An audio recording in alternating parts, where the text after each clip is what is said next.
Aqui no capítulo 12, nós vamos fazer uma introdução ao conceito de segurança, né?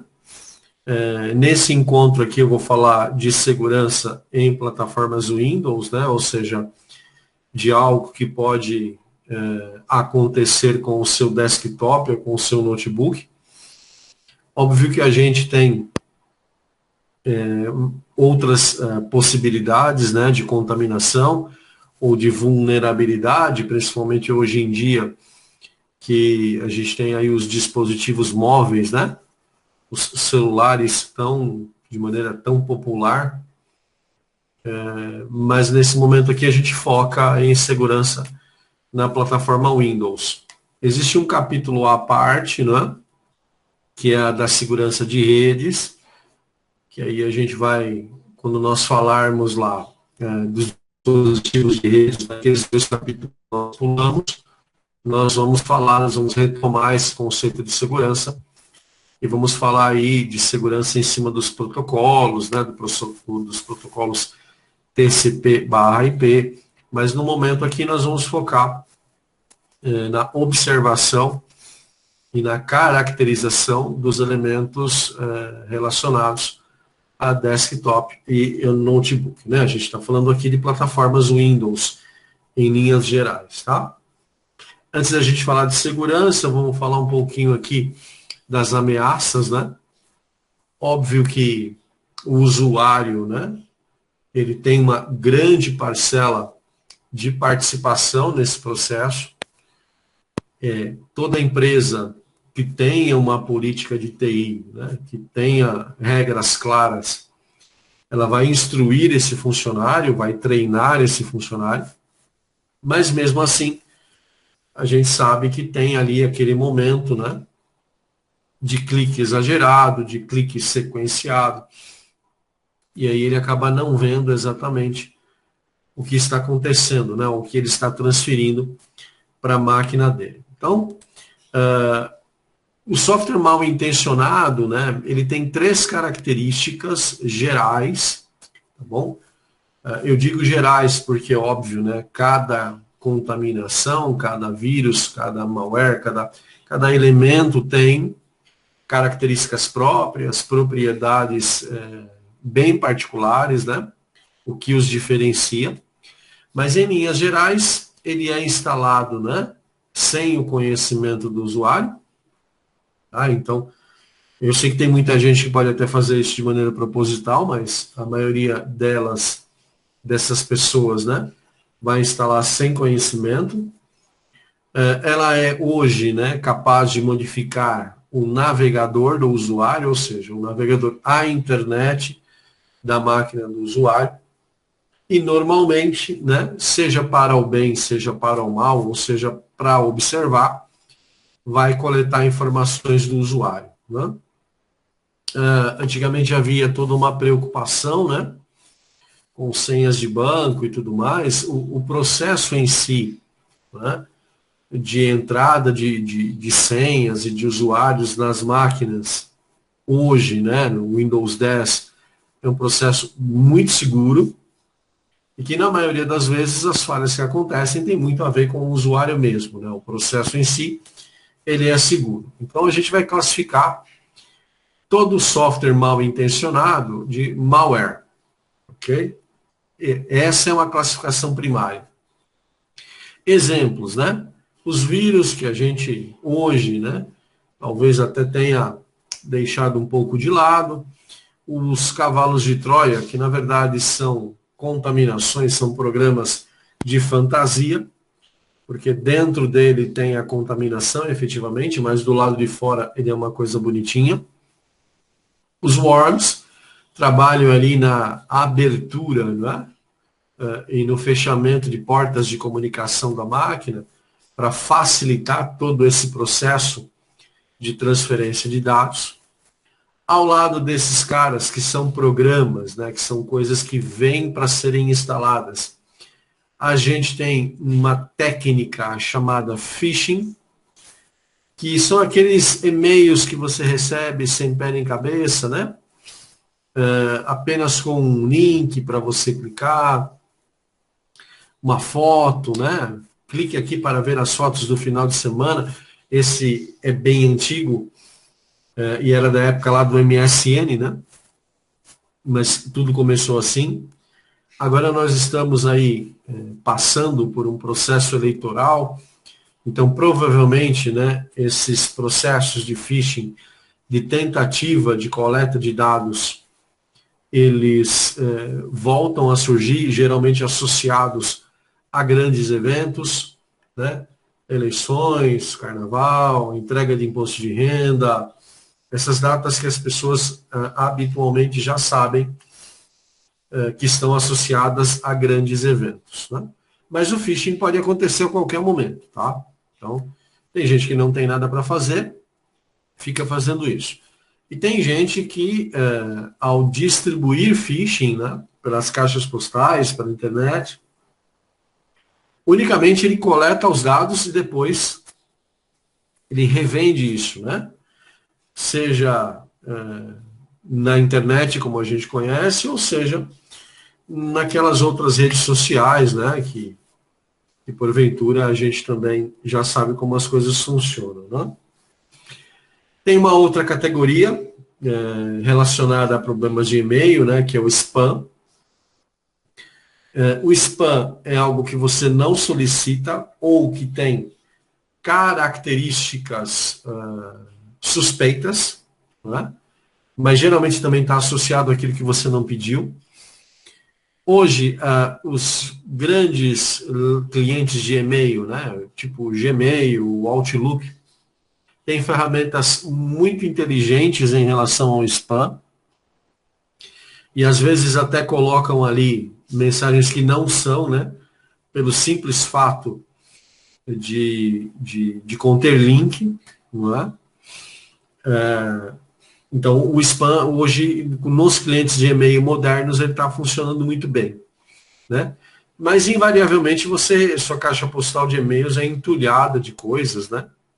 Entupida de coisas, de propagandas. Basta que você faça um cadastro aí na internet, né? Em alguma grande loja, em algum magazine online, e aí você vai passar a receber um monte de comunicações dessas empresas. Eu não sei até que ponto, a nível de marketing, né, de publicidade, isso é vantajoso, né? Entupir a caixa postal de alguém, não sei até que ponto é vantajoso. Mas, enfim, é uma técnica que se usava muito e que ainda se usa, de disparos de e-mails, né, mediante cadastro ou não, para que as pessoas tenham acesso a uma determinada promoção, propaganda, enfim, situações do tipo. Mas também o spam pode ser usado para disseminar ataques de phishing, né? De mensagens para coletar dados do usuário, né? Como ele é um spam, né? Ele é categorizado como spam, ele vai para muita gente ao mesmo tempo. Então, ele é usado para isso. Também é usado para distribuição de malware em linhas gerais, tá? Então, a caixa de e-mails ainda hoje é um problema, né? Mas associado também às redes sociais, embora as redes sociais tenham todo um controle mais rígido, né? Mas mesmo assim, tem usuário que sai clicando em qualquer coisa, né? Nem se dá ao luxo ou tem a mínima preocupação de tentar entender o que é isso, né? A gente tem duas ferramentas de navegadores, né, que são bem susceptíveis são bem vulneráveis, que é o Java e o Adobe Flash, né? O Java vem passando por mudanças, né, na sua estrutura, na forma como ele trabalha nos navegadores. Há uma disputa da Oracle, né, com o Java e os navegadores da Microsoft. Então, essa disputa também tem que ser levada em conta, né? A Oracle tem um processo gigante com a Microsoft. Isso se arrasta há anos na justiça americana. A Oracle, para contragolpear, a Microsoft lançou o pacote Office gratuito, né? Que é o Open Office. Então, são coisas de gigantes, né? que a gente fica aqui ao lado acompanhando. Mas, a princípio, o Java, por trabalhar com dados, né, com entrada de dados, ou com interação de dados no navegador, bem susceptível a falhas, né, a erros. E o pessoal aí do mal, né, explorava muito, e ainda explora, né, o Java a nível de vulnerabilidade. O Flash, né, que é uma ferramenta da Adobe para fazer animações em sites, né, ele vai ser descontinuado.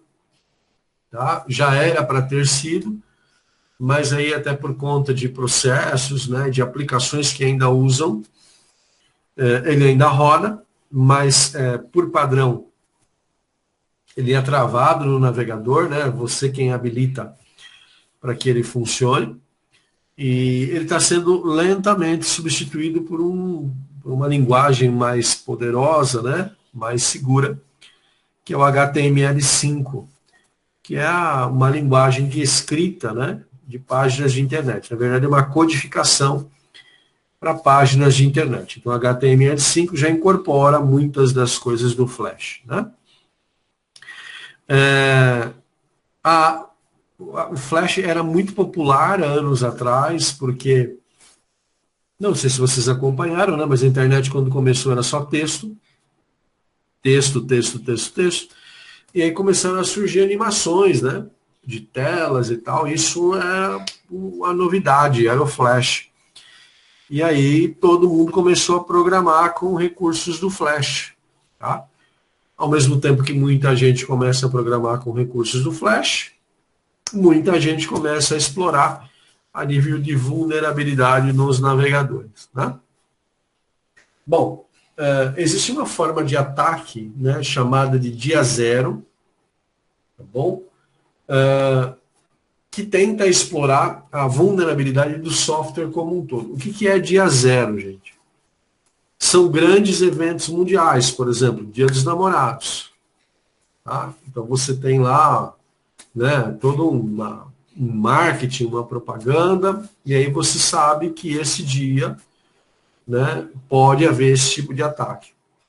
Natal, Ano Novo, que são datas determinadas, né,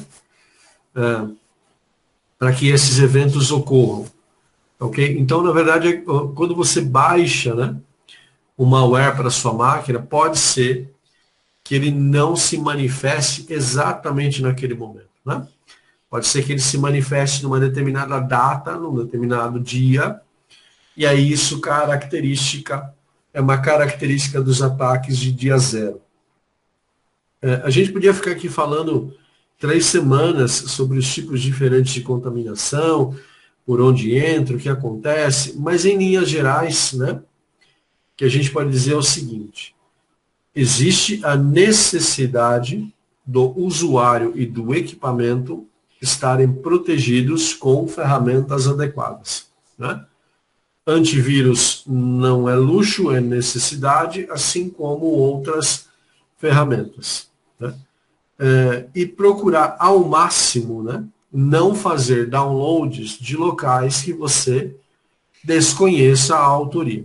Diminuiu muito, né? Diminuiu muito, mas há algum tempo atrás era comum aqueles blogs, né? Sites onde você entrava e tinha jogos, filmes e tudo mais lá para você baixar. Hoje não é vantagem alguma, né? Baixar filme pela internet, né? Você tem aí as plataformas de stream, né? Que tem lá a Amazon a R$ 9,90. Então não vale a pena. Né? Mas era muito comum, quando não haviam essas plataformas, a gente tinha muita videolocadora, né? Era muito comum você baixar um filme inteiro, né? Então, junto com esses materiais vinha o software mal intencionado. Eu tive um episódio uma vez, aí algo particular, né? Que eu estava fazendo um equipamento de uma pessoa, um conhecido, e a pessoa não tinha sistema operacional, não tinha, então eu falei, olha, vai lá na Santa Ifigênia e compra lá um CDzinho pirata. Era na época ainda, se eu não estiver enganado, do XP. Ou XP ou Vista. E essa pessoa trouxe, foi lá, comprou, trouxe, e a gente fazia a instalação. E no processo de instalação, horas depois que a máquina estava rodando, ela manifestava a presença de vírus. Aí a gente ia, fazia a remoção e tal. No outro dia, de novo, né? Ok, ó, vamos reiniciar tudo aqui, deve ter alguma coisa, vamos fazer a máquina rodar limpa. Com o Windows ela já dava problema. Aí pegamos a mídia, né, que ele havia comprado, e escaneamos numa outra máquina sadia, e estava na mídia mesmo, né? Lá ele já comprou esse software pirata na Santa Efigênia com o problema. O que é normal, né? Que, óbvio, né? A pessoa está comprando um software pirata, sabe-se lá Deus de quem, né? E aí pegou, tá? Bom, quais são os procedimentos de segurança? É óbvio que aqui a gente fala de coisas mínimas, né? Minimamente necessárias, mas que precisam estar associadas ao treinamento adequado do usuário, né? O usuário precisa estar treinado. O que a gente consegue fazer pelo Windows, né? O Windows ele tem uma área de diretiva de segurança que a gente consegue fazer configurações lá, tá? Então você consegue, por exemplo, criar uma diretiva de senha. O que é uma diretiva de senha? É pedir que o usuário troque aquela senha a períodos regulares de tempo. Por exemplo, a cada 60 dias, o usuário é obrigado a fazer a troca.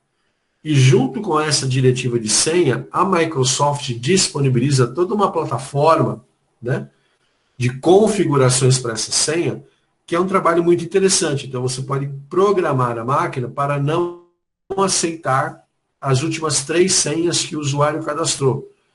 Porque tem usuário que é assim, né? Ele usa 2 senhas.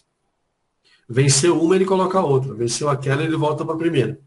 Então você consegue, na diretiva de segurança do Windows, né, fazer essa alteração. E o que é bacana é que essa diretiva pode ser feita localmente e você pode exportar essa configuração para todas as outras máquinas do departamento, ou seja, todas elas passam a ter a mesma política de segurança. Tá?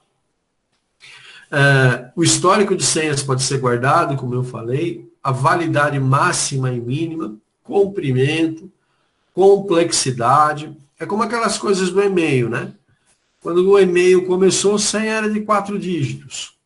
Agora a gente já está ali na casa dos 8, né? E aí já tem que colocar a senha numérica, letra, caractere especial.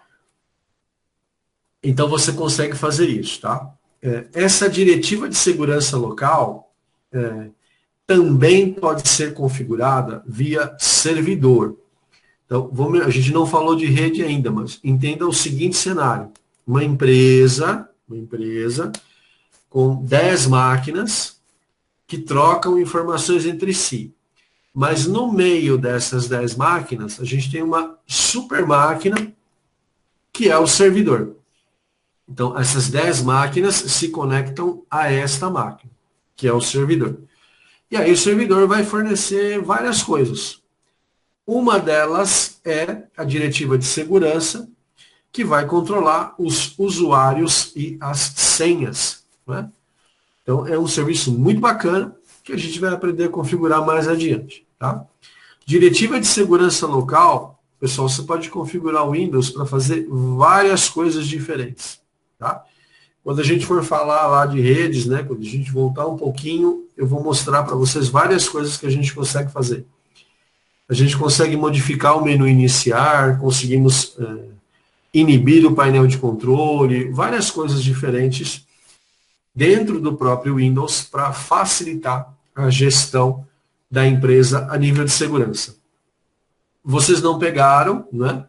Mas a escola, até o ano passado, ela tinha máquinas com plataformas Windows e a gente travava papel de parede, né?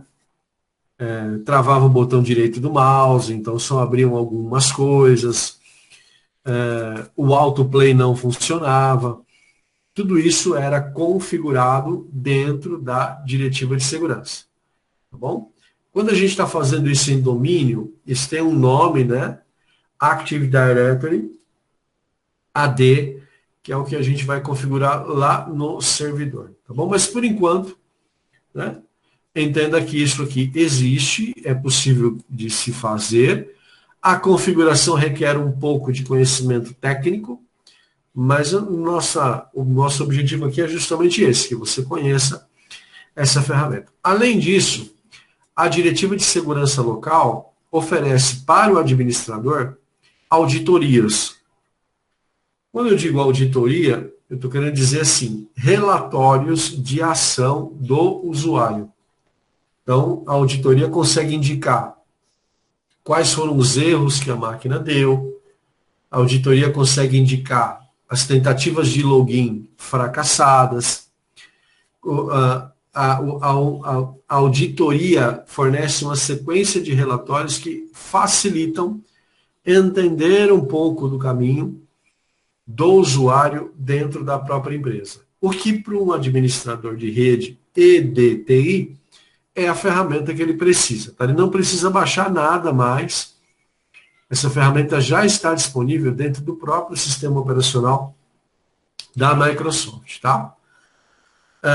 Os navegadores da internet, eles têm várias ferramentas de proteção. Tá? O Flash, por exemplo, é travado por padrão. O Java só abre em sites que você autoriza. Dá para você fazer navegação anônima, dá para fazer filtragem, dá para bloquear pop-up, dá para você fazer várias coisas diferentes. Né? Basta que você conheça as características de cada navegador e saiba fazer exatamente o que você quer. A gente tem basicamente 3 navegadores, né? O da Microsoft, que é o Microsoft Edge, a gente tem o Google Chrome e a gente tem o Firefox. Temos outros, né? Opera, enfim. Ok. Mas esses 3 são os maiores, né? E esses caras têm, todos eles, ferramentas próprias de controle, monitoramento, segurança, e que auxiliam muito, né, o pessoal de TI a fazer os controles necessários.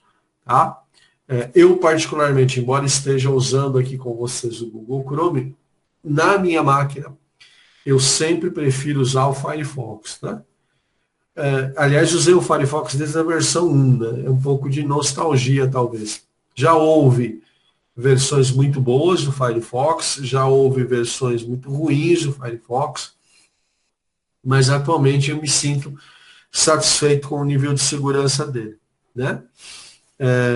O Microsoft Edge, embora a gente tenha restrições, porque ele é a plataforma Microsoft, e a gente associa, né, a esse cara aqui, né, que é o Internet Explorer, ele é uma plataforma robusta, extremamente segura. Tá? E o Google Chrome é o Google Chrome, né? Que pelas pesquisas aí é mais de 70% dos usuários mundo afora que é adepto do Google Chrome. Eu gosto do Google Chrome também, mas ele me irrita um pouco aquela coisa da propaganda, né? Mas enfim, ok, você dá um eu concordo quando você está instalando o programa, então não há do que se reclamar. Tá? Particularmente, os 3 navegadores são muito bons. Existem diferenças de performance, sim, né, entre os 3, mas a nível de segurança, né, e de navegabilidade na web, os 3 são extremamente seguros. Ainda tem um povo que insiste, né, em manter funcionando máquinas com Windows XP, tá? Windows Vista, porque, né, não vou ser escravo do mercado. Esses caras, eles têm que usar versões de navegador muito antigas, que são extremamente vulneráveis nos cenários de hoje. Então, se você é um desses adeptos, ou vai encontrar com alguém que seja adepto disso, né, oriente para não fazer operações bancárias ou números de cartão, porque é extremamente complicado. Tá? Eu tenho um amigo que não se separa do Windows Server 2000, do Windows 2000 por nada. Né? Ele está rodando a versão do Firefox, acho que 17 ou 18. Nada mais abre, né? Nem o YouTube abre mais. Mas o cara insiste em usar. Então, paciência, tem cada louco com a sua mania. Mas, enfim, os navegadores modernos são extremamente seguros. Tá? Como é que a gente faz para se proteger? Né? Tem várias técnicas que vocês podem lançar mão mas sempre você vai encontrar o melhor caminho. Tá? O melhor caminho significa manter seus dados em segurança. Tem aquela coisa do backup, que a gente já discutiu, né? A gente já falou que é fundamental, mas aqui a gente está falando de outras ações também. Por exemplo, o firewall do Windows, né? Ele já é habilitado por padrão, ele tem que continuar habilitado. Tem usuário que ou melhor, que desabilita o firewall, porque alguns joguinhos travam. Ok, você vai usar o joguinho, está numa plataforma segura, beleza. Mas assim que você sair dessa plataforma, habilita o firewall de novo. Tá? Alguns jogos no funcionamento acabam necessitando desabilitar o firewall, mas depois eles devolvem o firewall de maneira ativa. É uma questão de você ficar atento, tá? Equipamentos com acesso restrito, tá? Acesso restrito, ou seja, fisicamente você quer restringir o usuário que está trabalhando na máquina. Então aí você tem outras ações, tá? Biometria, cartão inteligente, íris, voz, outras ações que você pode tomar. O backup, como eu já falei, né? O Android e a Apple têm aquelas ferramentas fantásticas de rastreamento e de reset do dispositivo móvel. Então, use, abuse. Né? Existem notebooks que só são ativados mediante digital. Então, também fantástico, né? Funciona muito bem. Arquivos de dados de empresas, né? Você pode criptografá-los. Tá? O Windows 10 tem essa ferramenta de criptografia para você poder usar, tá? Tanto para arquivos quanto para pastas. Além disso, você pode trabalhar com permissões, né? Como a gente já falou. Leitura, escrita, tá bom? A ferramenta do Windows é o Windows BitLocker, para fazer esse travamento, né? De criptografia. O disco inteiro pode ser criptografado, se você quiser, tá bom? Lógico, né? Não vai fazer isso na sua casa, porque eu acho que é um pouco de perda de tempo, mas empresas, né, determinados equipamentos trabalham com essa política de criptografia, sim, por uma questão de segurança. HDs velhos, né? O que a gente faz com HDs velhos? Se vocês forem até a Santa Efigênia, eu não sei hoje como está, mas a Santa Efigênia vende muita peça usada. E fatalmente você comprava HDs usados lá, e eles vinham com dados, tá bom? Então você colocava o HD usado na máquina, ligava a máquina e tinha lá um sistema operacional, um Windows instalado. Esses dados precisam ser eliminados, tá? Existem vários softwares que fazem isso, tá bom? Existem várias ferramentas que fazem isso, mas basicamente o que essas ferramentas fazem? Elas preenchem o HD inteiro com valores zero. Ou seja, substitui todos os bits de programas, né, pelo valor zero. Demora um tempão para fazer, mas funciona muito bem, tá? E os dados são apagados e o HD fica liberado, tá bom? Empresas que trabalham com dados de terceiros, né? Não pode vender esse HD no mercado paralelo. Esse HD tem que ser destruído, tá bom? Ele pode ser reciclado, você pode desmontar peças, né? Não é o recomendado, mas pode. Mas basicamente as empresas destroem. Tem até algumas fotos na internet, vocês vão encontrar dos data centers do Facebook, né? E lá tem umas imagens dos HDs sendo destruídos. Tá bom? Eles colocam numa prensa e arrebentam o HD. Tá? Então, ok. Vai vender sua máquina. A primeira coisa que você faz é apagar seus dados. Tá? Apaga os seus dados e fala para a pessoa que ela vai ter que colocar os dados dela. Tá bom? Lojas mais sérias na região ali da Santa Efigênia já fazem isso. Você compra a máquina com uma instalação limpa do Windows, tá bom? Inclusive o vendedor te dá a licença dá não, né? Ele vai te cobrar a licença do Windows original. Tá legal? Softwares mal intencionados, né? Existem soluções, existem pacotes fechados que você pode adquirir de empresas tradicionais do tipo McAfee, Symantec, Kaspersky, tá? Inclui várias coisas, antivírus, proteção contra adware, phishing, spyware e todos os wares mais que você puder imaginar. Isso tem um custo, é óbvio, né? Por licença, ele é licenciado, mas são soluções muito importantes. Se eu não quero gastar com isso aqui, tem algo que eu possa fazer? Então, ó, se o seu Windows é original, não é? O antivírus da Microsoft é uma ferramenta bacana. Ele não funciona sozinho, a gente até já falou isso. Ele precisa estar associado à atualização do sistema operacional, à atualização dos navegadores, né? Então, tudo isso é uma ação de grupo, complexa, mas também uma solução boa, não é ruim, não. O problema dessas soluções externas que a gente coloca é que elas vão ocupar espaço de memória, né? Vão ocupar espaço em disco, e às vezes você não tem isso, né? Sua máquina é uma máquina pequena, né? Pequena que eu falo a nível de recursos, tá? Mas aí vai da sua análise. Os preços são bem convidativos, tá? Bem convidativos mesmo. Baixar os arquivos sempre do site do fabricante, né? Aquele negócio de baixa aqui, meu Deus do céu, toma muito cuidado com aquilo, né? Procure sempre baixar o programa do site do desenvolvedor para não ter nenhum tipo de problema, tá? Mas vamos imaginar que a sua máquina ou a máquina que você trabalha na empresa foi infectada. O que você deve fazer, né? O que você deve fazer nesse momento? Estou lá na empresa ou estou em casa. Tira esse computador da rede. Seja Wi-Fi, seja cabo, tira, desconecta. Por quê? Uma das características que as contaminações atuais têm é a facilidade de propagação pela rede, tá? Internamente, pela própria rede. Então, a primeira coisa que você vai fazer é remover esse computador da rede. Se você estiver numa empresa, notifique a equipe de TI.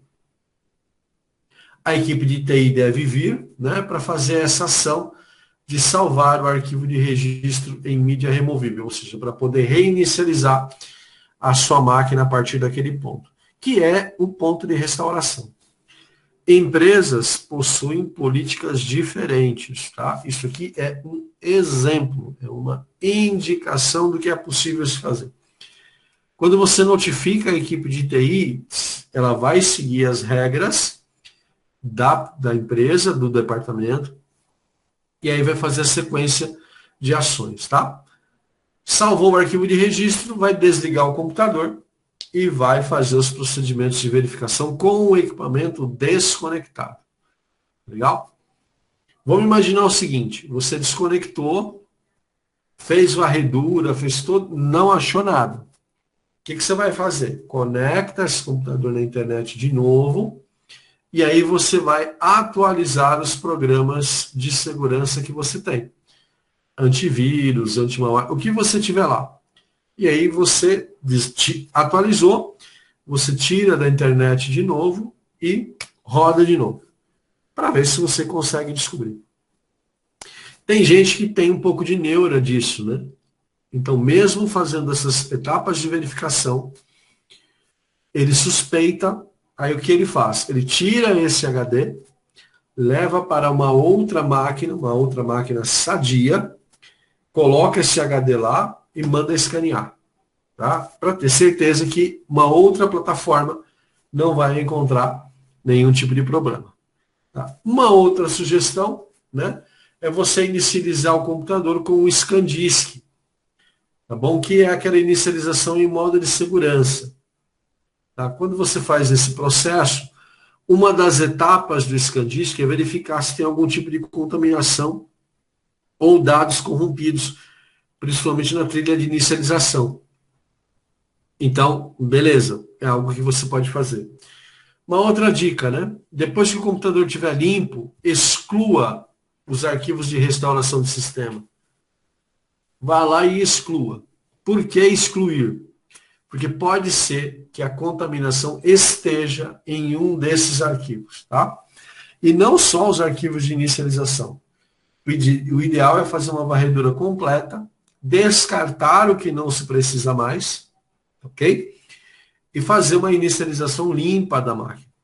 Na dúvida, o antivírus detectou, indicou como um problema. Na dúvida, joga fora. Ah, mas é um arquivo de segurança, ok. Aí você vai procurar um caminho alternativo. Mas no momento, se for um arquivo de texto, identificou o problema, descarta. Tá? Algumas técnicas de segurança ainda, né? Servidores usam o que a gente chama de domínio ou grupo de trabalho, tá bom? Isso é uma segurança para evitar ataques externos. A gente configura isso no momento da instalação do servidor. Então é algo que se faz muito facilmente para evitar que pessoas ou que equipamentos fora desse grupo de trabalho tenham acesso a ele. Mapear arquivos, né? É algo que se faz para garantir segurança, para evitar que as pessoas tenham acesso, por exemplo, a uma unidade inteira. Então você compartilha só o arquivo, mapeia só aquela região, aquela pasta. E trabalhar com as limitações, né, de permissão de pasta. Leitura, alteração, controle total, coisas que a gente não faz, mas que a gente deve fazer quando estiver trabalhando com servidores, tá?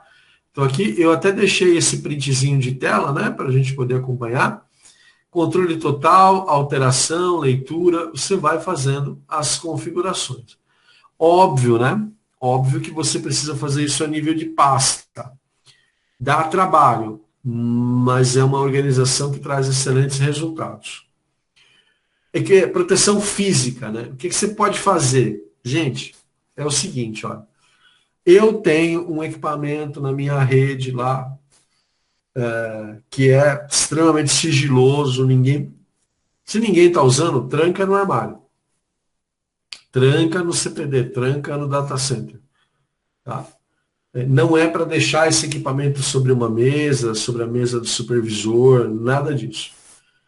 BIOS ou UEFI, né?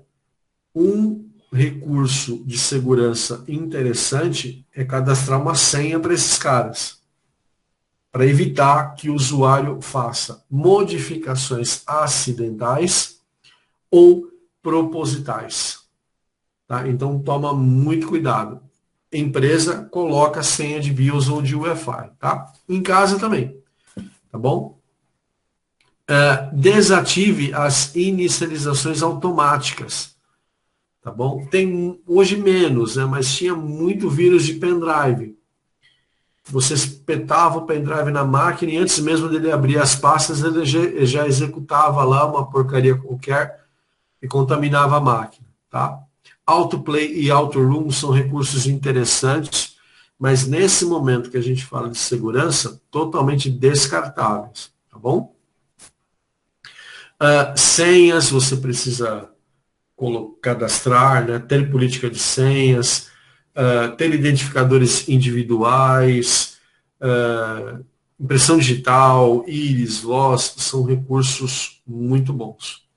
Fisicamente, tá? Na sua casa, raramente eu vi isso aqui acontecer, mas é muito comum as empresas amarrarem, né, os equipamentos com cabo de segurança às mesas, tá bom? Dependendo da região onde você está, né, e o valor do equipamento, esses equipamentos são amarrados, tá? Eu trabalhei numa escola uma vez que eram notebooks sobre as mesas, né? E na época o notebook era muito caro, então tinha aquela correntinha, parecia aquela corrente de moto, né? Em cada uma das mesas, tá bom? Áreas de acesso restrito, cartão, chip, né? Íris, impressão digital, com câmeras de vídeo, enfim. Isso, né? Esse contexto aqui é quando você está, por exemplo, num data center, numa empresa grande, né? que você precisa ter o controle sobre os equipamentos físicos.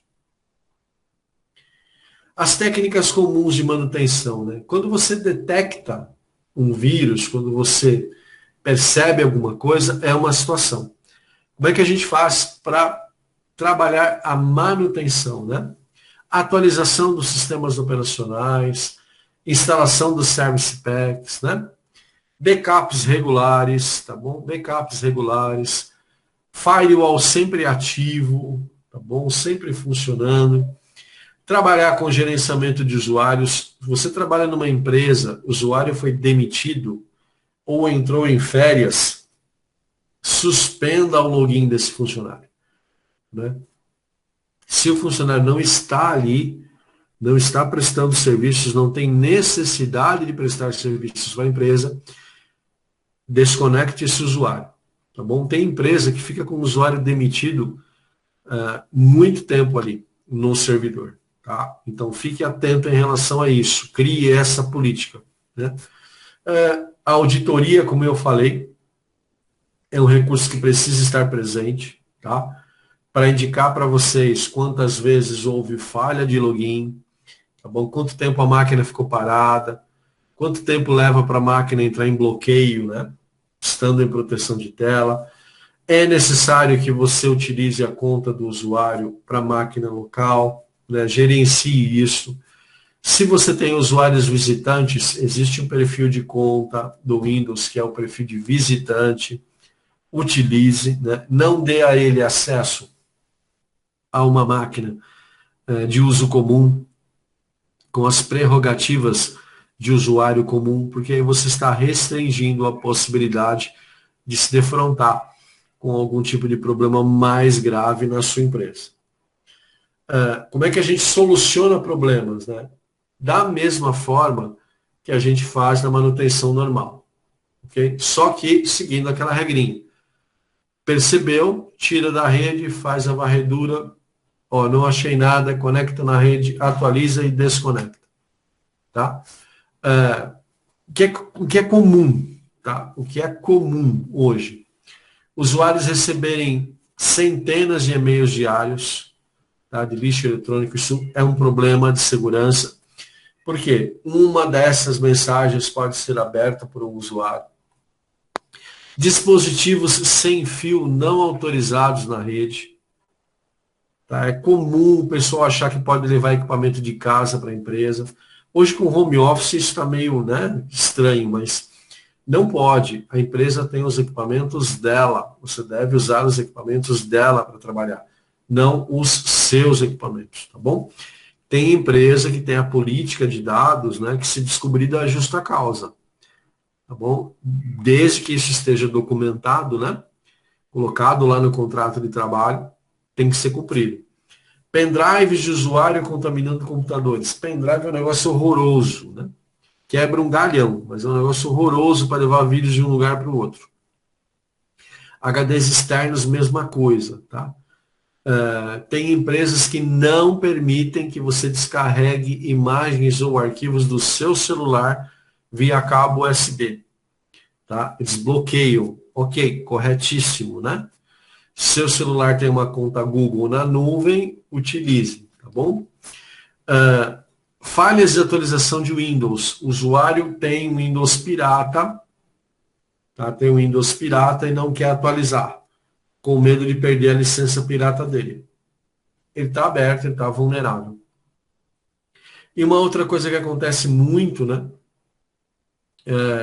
Arquivos necessários para o Windows serem renomeados acidentalmente ou propositalmente. É difícil a gente entender isso, né? Mas tem usuário que vê qualquer pasta na frente dele e quer mudar o nome. Isso é uma falha de segurança, né? Mas é algo que acontece. E é por isso que eu falei para vocês no treinamento do usuário. Tá bom? A unidade C, ela deve ser sempre protegida. Tá? E aí a gente vai ver essas técnicas um pouquinho mais para frente. Mas na sua máquina, óbvio, né? Na sua casa você faz da forma como você preferir. Mas empresas precisam ter todo um controle sobre isso, né? Retomando um pouquinho lá o cenário da escola do ano passado, a unidade C ficava oculta para o usuário. Ela só abria na conta do usuário administrador. Tá? O usuário comum, padrão, ele não via a unidade C. O que nos trouxe aí um bom período sem ter problemas graves de renomear arquivos. Por se tratar de escola, a gente tinha um cenário muito comum de usuários com pouquíssima experiência. Né? Deixando a unidade C aberta, aconteciam acidentes. A pessoa clicava lá, ia clicando, chegava lá naquelas pastas de sistema, ia lá e mudava o nome. Tá? Algumas Windows não permite, tá, ok? Ele bloqueia, ele pede a senha do administrador, mas outras ele permite, e aí um determinado programa não funcionava, ou uma característica ali não funcionava. Então a gente entendeu que naquele momento era muito bom deixar oculta. E funcionou muito bem, tá?